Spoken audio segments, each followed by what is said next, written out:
Assalamualaikum warahmatullahi wabarakatuh. Baik, kami dari kelompok 2. Di sini kami akan menampilkan video fisika atmosfer yang berjudul Termodinamika dan interaksi atmosfer laut di lepas pantai Patenggangan. Selamat menyaksikan.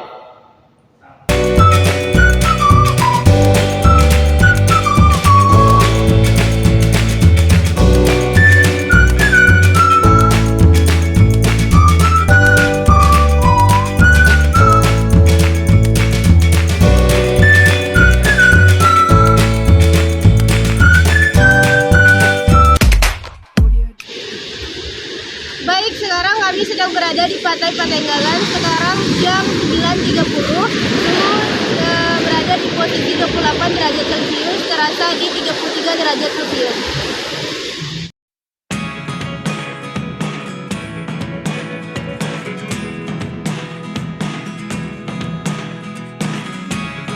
Never really know what's going on.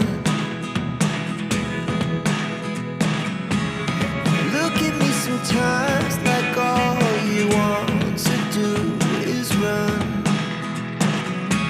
Hear me out, hear me out. If all the things. Secara geografi, Kota Padang terletak di pesisir pantai barat Pulau Sumatera dengan garis pantai sepanjang 84 km. Luas keseluruhan Kota Padang adalah 694,96 km persegi dan lebih dari 60% dari luas tersebut, sekitar lebih kurang 434,63 km persegi, merupakan daerah perbukitan yang ditutupi hutan lindung. Sementara selebihnya merupakan daerah efektif perkotaan. Keadaan topografi kota ini bervariasi. 49,48% luas wilayah daratan Kota Padang berada pada wilayah kemiringan lebih dari 40% dan 23,57% berada pada wilayah kemiringan landai. Perairan Kota Padang merupakan bagian dari Samudra Hindia, memiliki karakteristik tipe pasang surut campuran yang didominasi tipe ganda, di mana pada daerah ini terjadi 2 kali pasang dan 2 kali surut dalam sehari.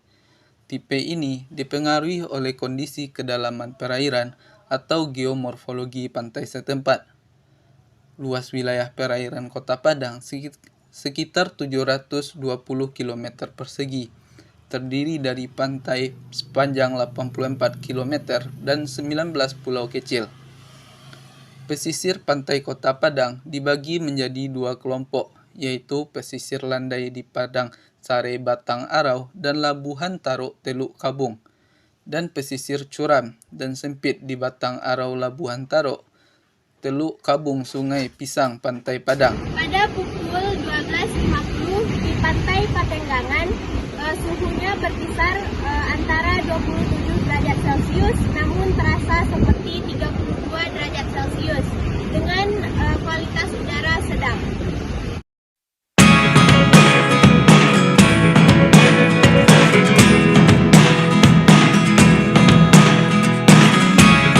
Never really know what's going on.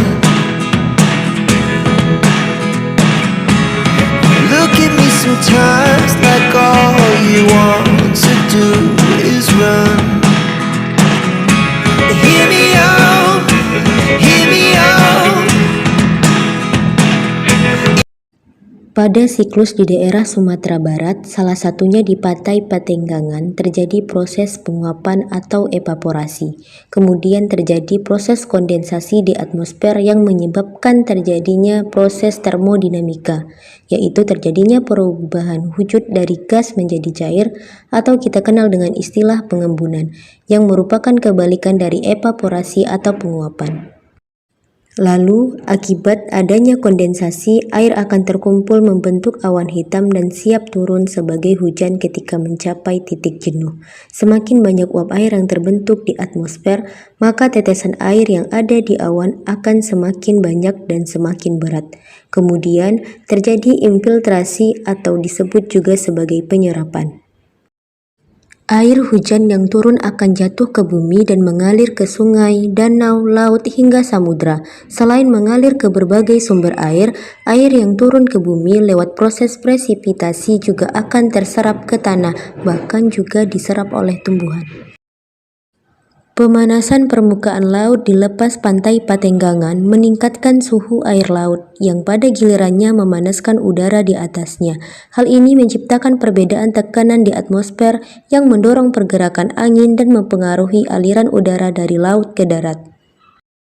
Selain itu, penguapan air laut memperkaya kandungan kelembapan atmosfer, yang merupakan komponen penting dalam pembentukan awan dan pola presipitasi. Proses ini menghasilkan angin laut dan darat yang membawa pengaruh langsung pada distribusi suhu dan kelembapan di wilayah tersebut. Curah hujan di Sumatera Barat cenderung menurun selama periode El Nino.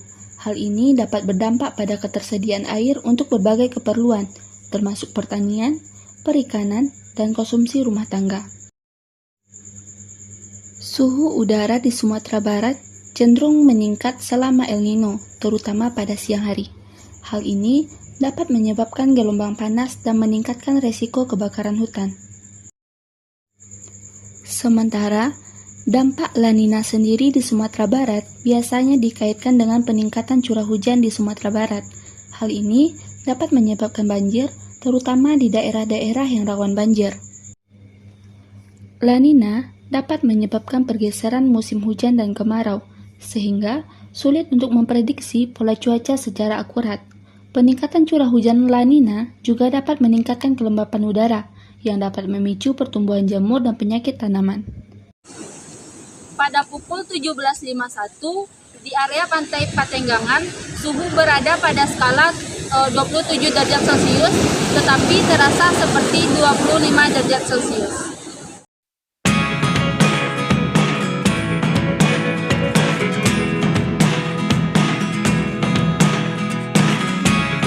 Never really know what's going on. Look at me sometimes like all you want to do is run. Hear me out, hear me out. Pengertian IOD. Indian Ocean Dipole atau IOD merupakan fenomena penyimpangan cuaca yang terjadi akibat adanya interaksi antara permukaan samudra dan juga atmosfer. IOD ini terjadi di kawasan Samudra Hindia di sekitar garis khatulistiwa atau tropis, dan juga di sebelah selatan Jawa.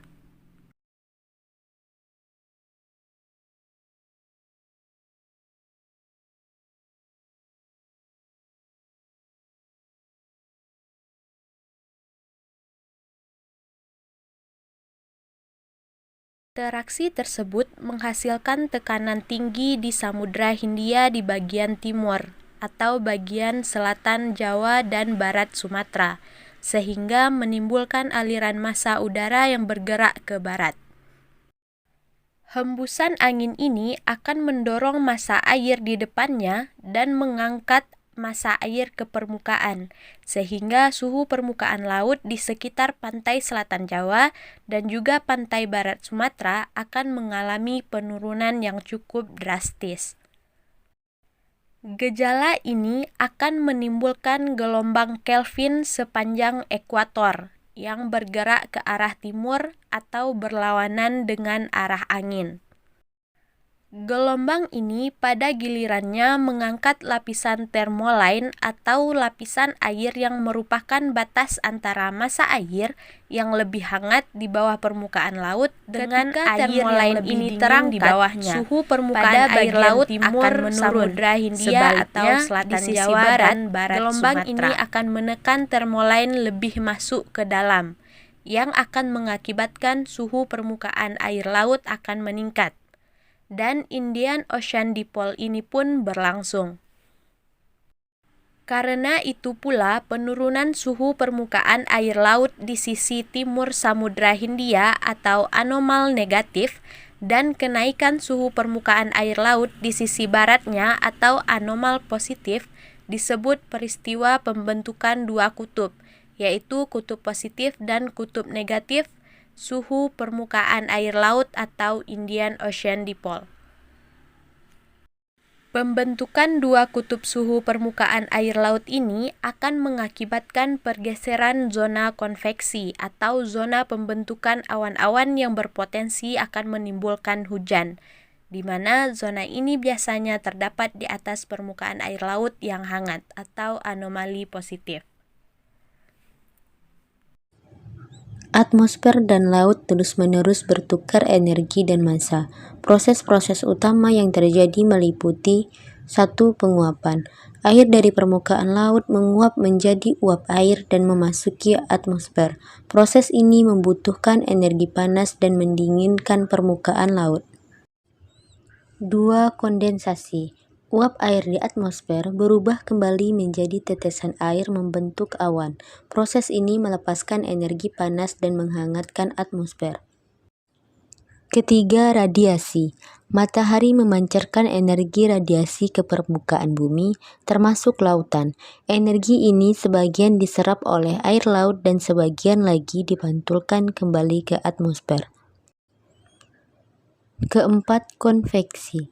Perbedaan suhu antara permukaan laut dan udara di atasnya menyebabkan terjadinya gerakan partikel udara. Udara hangat yang lebih ringan naik, sedangkan udara dingin yang lebih berat akan turun. Interaksi antara atmosfer dan laut merupakan sistem yang kompleks dan dinamis.